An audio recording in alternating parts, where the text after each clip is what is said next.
சென்னை மயிலாப்பூர் கபாலீஸ்வரர் பற்றிய 5 விஷயம். 1. 2000 வருஷத்துக்கு முன்னாடி இந்தியா வந்த கிரேக்க ஆசிரியரான தலாமி அப்படிங்கிறவரு இந்த ஊரை மல்லியார்பா அப்படின்னு குறிப்பிடுறாரு. மயில்கள் அதிகமா இருந்து ஆர்த்தெழுந்த காரணத்தினால இந்த தலம் மயில் ஆர்ப்பு அப்படின்னு பெயர் பெற்று பின்னால மயிலாப்பூ அப்படின்னு ஆகி அதுக்கப்புறம் மயிலாப்பூர் அப்படின்னு ஆகிட்டதா சொல்றாங்க. 2. உமையால் சிவபெருமான் கிட்ட 5 எழுத்தோட பெருமையும் திருநீற்றோட மகிமையும் விளக்கணும் அப்படின்னு சொல்லி வேண்டுகோள் விடுக்க சிவபெருமான் அதற்கான விளக்கத்தை சொல்லும் போது அப்போ அங்க மயில் ஒன்று தோகை விரித்தாட தேவி தன்னுடைய கவனத்தை அந்த மயில் மேல செலுத்துறாங்க. அதனால கோபமடைந்த சிவபெருமான் நீ பூலோகத்துல மயில் உருவு பெற்றிடுவாய் அப்படின்னு சாபமிடுறாரு. சாபம் நீங்கிறதுக்கு நீ தொண்டை நாட்டிற்கு சென்று தவம் செய் அப்படின்னு சொல்றாரு. அதே மாதிரி இந்த தலத்துல அமைஞ்சிருக்கிற புன்னை மரத்துக்கு கீழே இருக்கிற சிவலிங்கத்தை தேவி பூஜை செஞ்சு வழிபட்டாங்க. அந்த தவத்தோட மகிமையால சிவபெருமான் தேவி முன்னாடி தோன்றி மயிலாய் இருந்த பழி உன்னை விட்டகன்றது கற்பகவல்லி என்பதான பெயர் உனக்காகுக அப்படின்னு வரம் கொடுக்கிறாரு. அப்போ தேவி பரமனை நோக்கி நான் இங்க தவம் செஞ்சு உயர்ந்ததுனால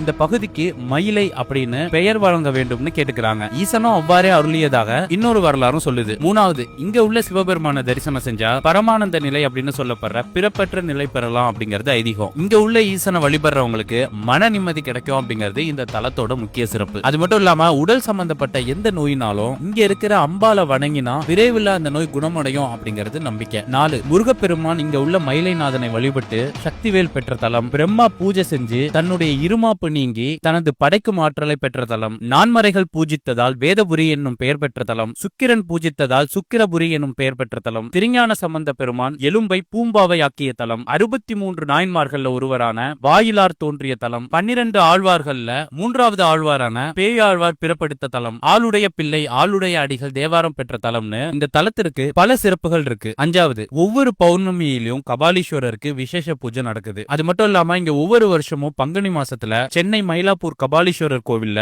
நடைபெறக்கூடிய 63 விழா தனித்துவம் வாய்ந்தது. பங்குனி திருவிழாவோட 8வது நாள்ல வெள்ளி வாகனத்துல சிவனார் திருவீதி உலா வர அவரோட 63 நாயன்மார்களும் வாகனத்துல பவனி வருவாங்க. சிவனின் தேவார பாடல் பெற்ற 274 சிவாலயங்கள்ல இது 257வது தேவார தலம். இங்க உள்ள இறைவன் மேற்கு பார்த்து அருள்பாலிப்பது சிறப்பு.